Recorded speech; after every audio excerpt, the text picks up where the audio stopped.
Hello everyone and welcome back to another video from Apps Academy.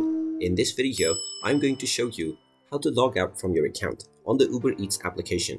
So let's get started right away. Now, if you open up the Uber Eats application on your device, then you will notice that there are limited options to change any settings for your account. So in order to log out safely, long press on the Uber Eats application and then tap on the info button at the top right. You will now be taken into the application info page for Uber Eats.